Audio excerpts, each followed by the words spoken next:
And thank you so much for listening to the next episode of the Section 408 podcast. And in today's episode, we're going to be talking about one of the more controversial characters in the history of the NBA, and that is the legacy of Kevin Durant. I have my good friend EG here today, and he's going to provide us with a really good perspective because he is an unbiased basketball fan. He is not a Warriors fan, he's not an Oklahoma City fan, and he's really not even a Kevin Durant lover or hater. As I call him, he's the basketball aficionado. And Kevin Durant needs no introduction himself. He is a two-time champion, two-time finals MVP. He is also a league MVP. And I think, depending on who you talk to, he is a top three player over the course of the 2010s decade. And so, with that, we're going to jump right into it. The first question I wanted to ask you is, when you think of Kevin Durant, what is the first thing that comes to mind? For me, the first thing that comes to mind, which I think a lot of people with first thing that comes to mind is the move of him moving from OKC to the Warriors. I feel like that was such a big move. I feel like it's the only thing that could rival it is the LeBron James move from the Cavs to Miami in 2011. That's the only thing that, in my opinion, that rivals it. For the simple fact that you have a superstar joining up with other superstars to create a super team. And in that instance in 2011 with LeBron, it was pretty much just him deciding to go on national television and just being out there and just being like, you know what, screw Cleveland, I'm joining Miami. And in this case with Kevin Durant, it was more of a, you know what, I want to get championships. I want my legacy to be solidified. I don't think Russell Westbrook, in that case, I can remember, I believe it was Nico Collins or Collinson, in my opinion. I feel like it was one of the players, and Andrew Roberson was in that team as well. And I feel like Kevin Durant just didn't think about he'd win in those situations, so he decided to join the Warriors. So, in my opinion, the first thing that comes to my mind is that decision of leaving OKC and joining the Golden State Warriors. And I think I would argue that that was probably the most controversial move of any athlete in American sports this century. Do you think that's an overstatement? No, no. Like I said, I feel like the only thing you can really think about when it comes to him leaving his organization and joining another organization is LeBron.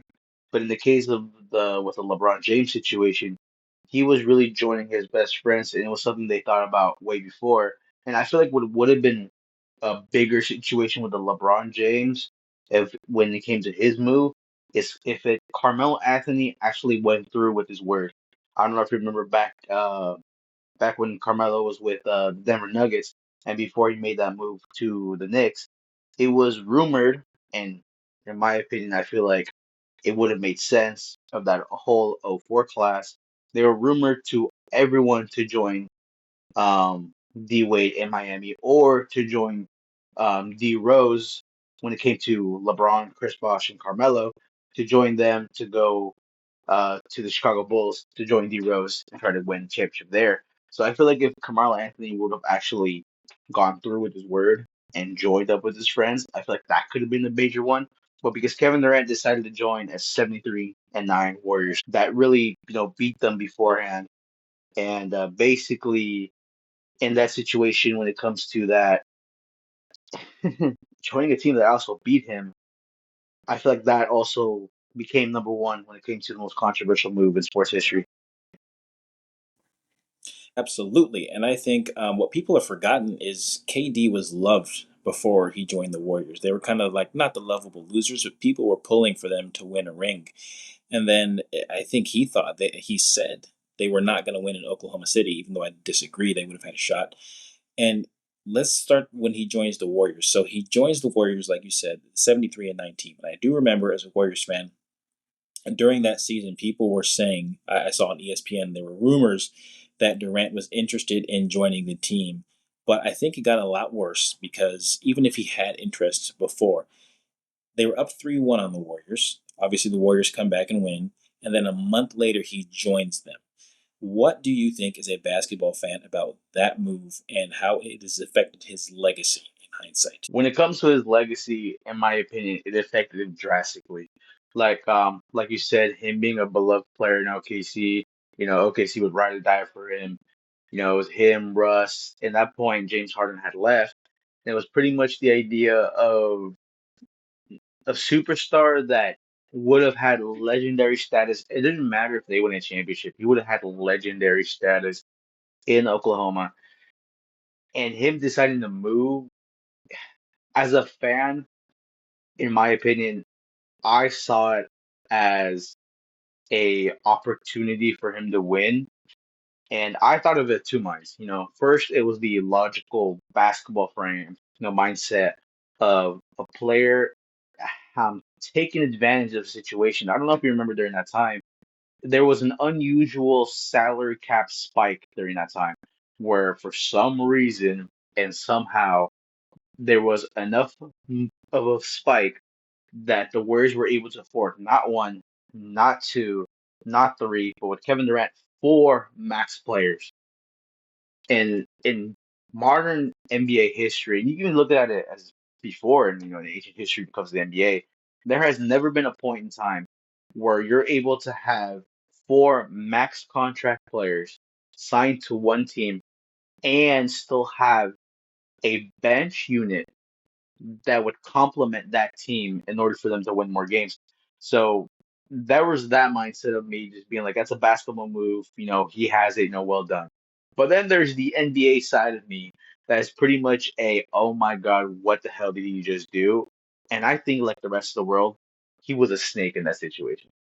A lot of people, when they look at Kevin Durant, I have seen memes all over of his head put on a snake. And I just remember during that time, once Kevin Durant announced that he was joining the Warriors, the people of Oklahoma going onto the streets, having that Kevin Durant jersey, stomping on it and burning it. So, you really have the two mindsets, but I feel like the whole of the NBA fan base will think of the latter, will think of him as the snake, as someone who left his franchise, left them high and dry. Because if you really think about it, that year when Kevin Durant joined, um, the Warriors, Oklahoma made it to the playoffs because of Russell Westbrook as the eighth seed. He dragged them. His triple doubles dragged them, and that was his case of winning MVP that year. It's pretty much a tale of two stories. The man who stayed, which was Russell Westbrook during that time, against the snake that left him high and dry. And if it wasn't for Russell Westbrook, I feel like OKC would have had the darkest period and probably in their franchise history. I absolutely agree. And I remember as a Warriors fan being shocked that he joined the team. Warriors, they were so loaded, it didn't seem possible. But like you said, they had that fluke in the salary cap, which will probably never happen again. But I look at it two ways. I mean, if I look at it as a Warriors fan, it's like, yeah, I was happy that we were going to punish the league for taking the championship from us, even though that's a conversation for another time. But also, you can look at it as from the NBA fan perspective. I mean, it was a terrible move, and I don't think in my entire time watching the league, I don't think I've ever seen a team that was virtually unbeatable, and that is what he did to the Warriors. Now, obviously, once he was on the team, he flourished. Would you say that time with the Warriors, just for Kevin Durant, would you say that was his prime, or more the MVP Kevin Durant was his prime, or maybe even afterwards? What would you say? No, for me, I feel like the start of Kevin Durant's prime was that MVP year, which was that 2016, which was the 2014 year, and going into the 2015 and 2016 time, he was really catching his stride. Just to give you some quick stats about Kevin Durant here, um, for his career averages, he has averaged 27 points, one steal, a block, four and a half assists with seven rebounds at 88% field free throw, 39% from three, and 50% from the field.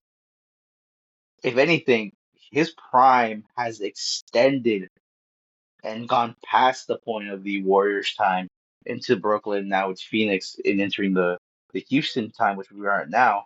I feel like Kevin Durant has just been Mr. Consistent, Mr. Bucket Getter. And if you really think about it, when he was with the Warriors, that was the time where he was able to be, himself at the max. Because he was able to just play as he was, without any idea of possibly being too exposed if he needed to take a shot. He was able to do what he wanted to do. Anytime they gave him the ball, they knew if he ever missed a shot, there was Draymond down in the paint, there was Bogut down there, there's JaVale McGee. Just to catch that rebound, pass over to Steph Curry, or give it to Klay Thompson and have that open three. And it was pretty much just, if you really could think about it as rec league basketball, of you have a stacked squad, so you're just gonna do whatever you can to make the game fun. I feel like that is what that period of the Warriors was like for Kevin Durant and for the rest of the team. Because I remember a interview they had with, I believe it was one of the Warriors players. I don't remember who it was, but it was during the 2018 season when they literally for warm-ups they came out about 5 minutes when there was 5 minutes left for warm-ups. And I think I remember that one specific player saying that Steve Kerr said we need to have at least some decency and show some respect for these players. But the rest of them just laughed it off. And I feel like that sort of sequence, that story, really tells what the Warriors were during that time, what they really represented. They were pretty much just having fun, doing whatever basketball was. They knew during that time they had the best point guard in the league, the best small forward in the league, if not, you probably say top three, if not top five shooting guard in the league with Kevin Durant. If and they had it, because during that 2016 season he was Defensive Player of the Year. If it wasn't Defensive Player of the Year, Draymond Green, it was at least first team defense, Draymond Green. I feel like that sort of era really let Kevin Durant be the Kevin Durant we think of today. Absolutely. And I was thinking about with all the stats you mentioned and how his prime is kind of extended. I think there's no question, just if you forget about all the legacy stuff and think about basketball only, he is one of the greatest players ever. I'm not saying GOAT conversation, but I'm saying he's definitely top 20. And when you think about how you said his prime has extended, is KD's legacy more about how great he was or about the decisions he made? Like when people talk about him in 20 years, what would you say? There's gonna be the two mindsets when it comes to Kevin Durant. If you think of the basketball aficionados, the one that really look at the stats, that really look at the way that Kevin Durant plays, he's probably the closest to a pure bucket there has ever been to the league. What I mean by that is that as good as he is defensively, again, he's averaging a block a game for his career, which is when you think of Kevin Durant, you don't only think of somebody who could but either get a steal or get a block consistently in the games. He is somebody who, if you could think of the prototypical player that we're gonna see in the future, you probably think of a Kevin Durant mold, and if not, a Paul George mode. And what I mean by that, it's probably a 6'6" to a 6'8", 6'9" forward who has guard-like skills, but can guard the perimeter easily. But when you give him the ball, you know that he's gonna put magic when it comes to that. And I feel like that's what Kevin Durant is, and I feel like that's what his legacy should be. But the issue with that is that there is such a big cloud that is Kevin Durant's outside work when it comes to his outside activity. And it's not just the decision he made when he joined the Golden State Warriors. It's the whole idea of him having burner accounts and him tweeting about his teammates. And the one time where he didn't switch out his account, he tweeted out of his actual real account, the one that's verified with millions of people on it. He tweeted bad things about his teammates, about his team, where thought he was in his burner account. And for me, that is such a big thing because if we look at the league, a lot of it has to do with brotherhoods. And again, like we say with the 2011 Miami Heat, squad, when LeBron made the decision, it was the '04 class brotherhood. The guys that were with each other in that time, they were with each other with Team USA when they won gold. And what it is now is that when you break that brotherhood, a lot of people look at you differently. And I feel like that is what Kevin Durant's legacy will ultimately be if he doesn't win another championship. So I feel like if he wins another championship outside the Golden State system, his now legacy will turn into a great player that won it with a stacked team and was able to do it in his later years with a different team. But if he doesn't win that third championship, and I feel like he has to get that Finals MVP for the simple fact that it will still show that he was still great. His legacy will go down as a great player that a lot of people in the future will model his game of, but they'll also be a warning symbol of how not to conduct yourself outside the game of basketball. You jumped one step ahead of me. I was going to ask. My last question was, do you think there's anything he can do to fix his legacy going forward? But you kind of just answered that one. And I think it is sad because when I watched him, and I still, even still now, when I watch him, there's not many players that we've seen that can go toe to toe with LeBron James, and he is definitely one of them. And it's really a joy to watch, even though he's not on the Warriors anymore. And then as we kind of segue into the next part of his career, before he leaves, he goes to the Nets. They had some good teams, but his foot was on the line. They weren't able to win it there. Is there anything specific you have to say about his time with the Nets that stands out as far as his legacy is concerned? No, 100%. I feel like him joining the Nets was such a big thing for the simple fact that I don't know if you remember during that time when the Pelicans and the Knicks and the Grizzlies, when those three teams were fighting for that number one overall pick during that time, it was that 2019 off season entering the 2020 season. Um, they were looking at the top three players, which was Zion Williamson, John Morant, and RJ Barrett. I remember vividly, and this attends to a future episode where we talk about NBA fan bases. I remember the Knicks fans clamoring, doing Photoshop pictures because we knew that Kevin Durant was leaving the Warriors, and we knew that he had already arranged with Kyrie Irving to join a team together.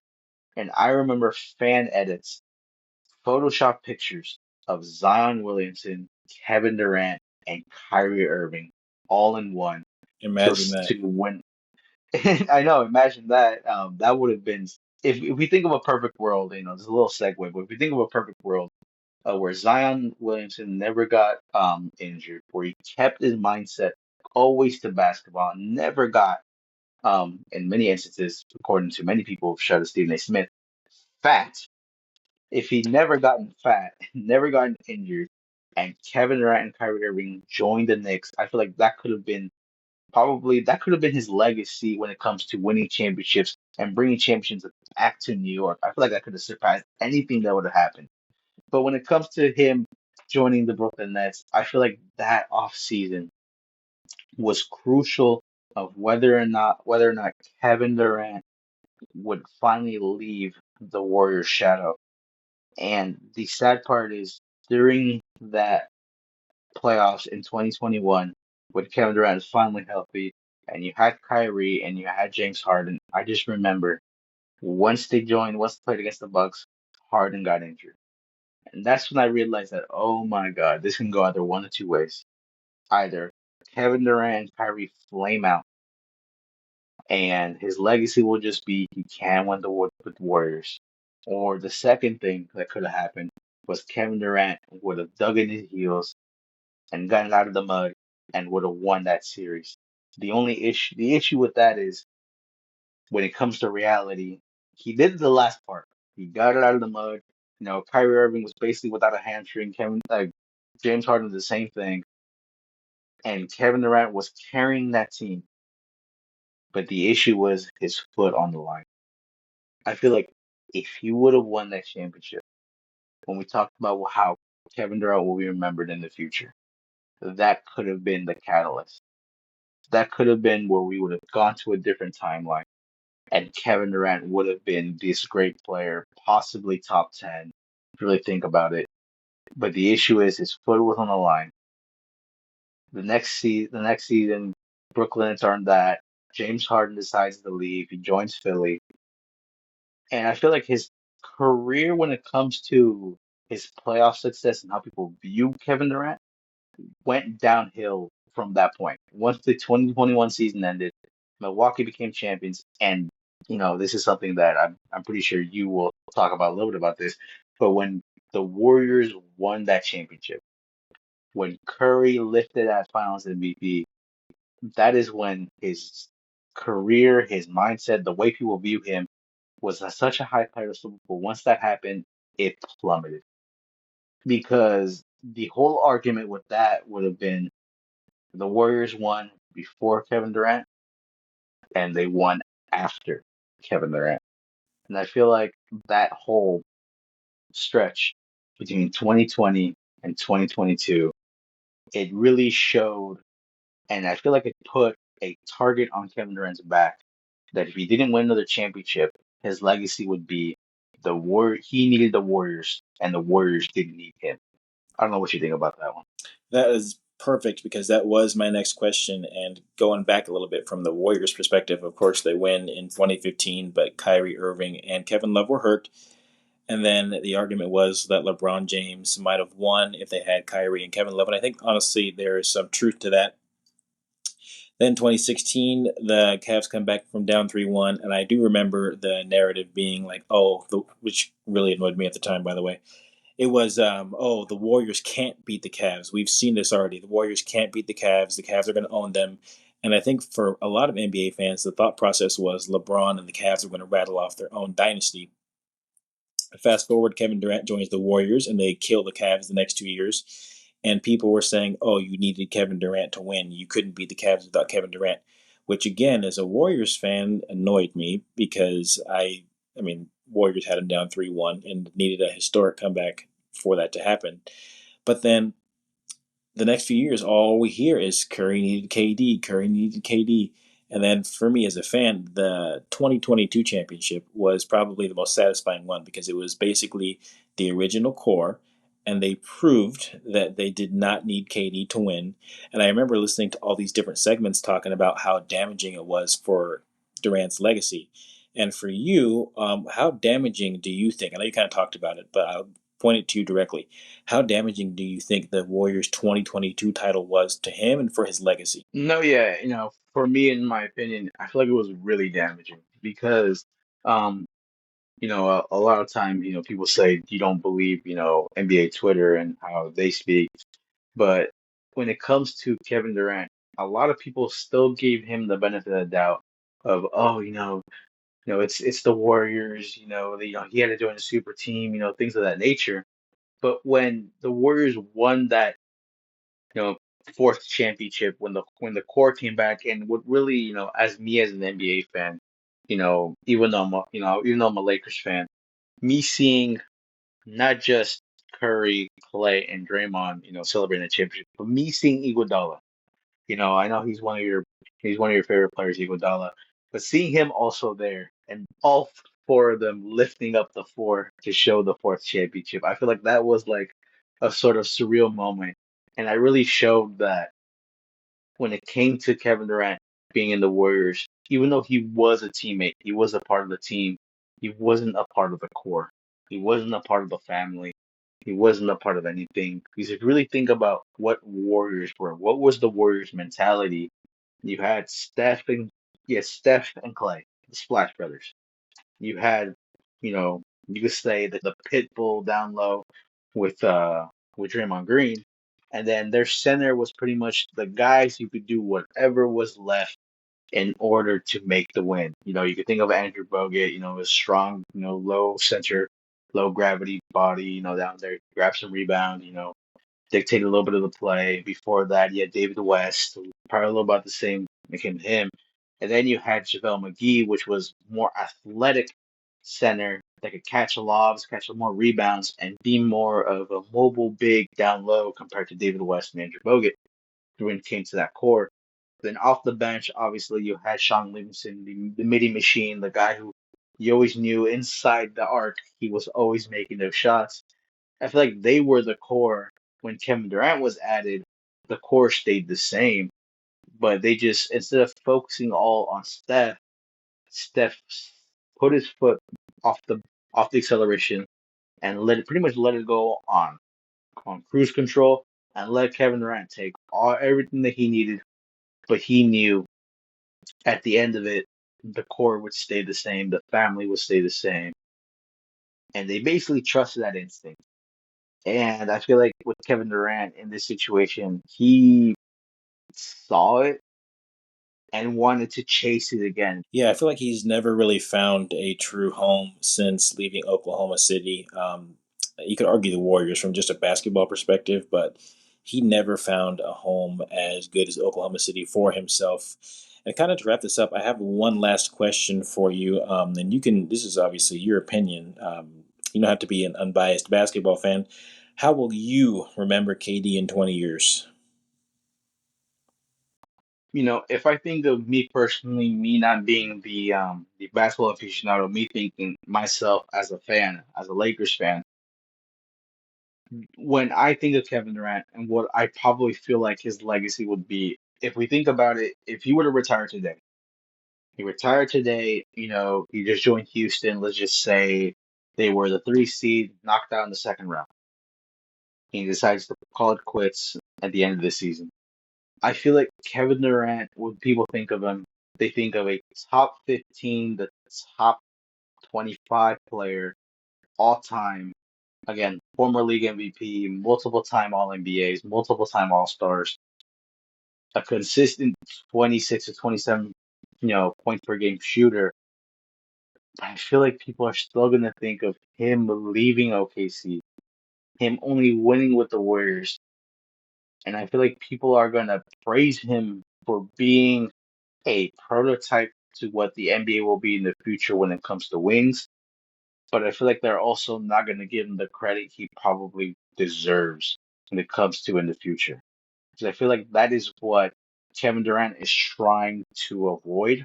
He's trying to avoid that his future legacy is just people thinking of him leaving his team, probably leaving his what people thought was like a best friend, a compatriot, a brother in arms when it comes to, OKC facing either beating the Miami, LeBron-led Miami Heat or what sooner became the Golden State Warriors. People thought that he should have stuck it, you know, played with them, go through the grind. But we also realize that loyalty comes with a price if people think of legacy. And I feel like that's the other player people think about is Damian Lillard, somebody who tried to stick it, tried to go with the grind, tried to do what he needed to do, but never got that respect. And the minute he decided to think of himself in a basketball legacy, chase for a championship, it became too late. He was too old. He joined a team that was already depleted when it came to Milwaukee. And now today, he's now an injured player back in Portland.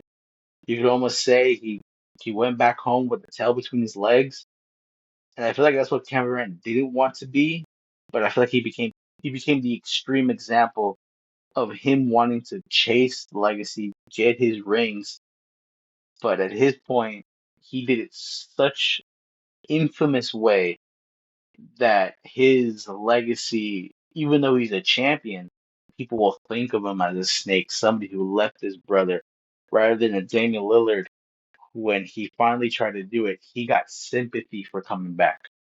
And I feel like that is what people will think of Kevin Durant in the future. A great player, top 15 to top 20 player, but somebody who did such a bad thing that it made others who presumed or wanted to be loyal second guess themselves on making that leap to get rings, to become greater than they were back home. It made people think, if I were to do this, how would people view me in the future? And I feel like that is what his legacy will be. EG, that was great. Thank you so much for coming on. That was a lot of fun. Always brings some great basketball insight. Yeah, we should definitely do this again soon. No, thank you, man. Thank you for everything. And if you listen to this, we appreciate it, and we will be back very shortly with more content. Thank you, and we'll see you in the next one.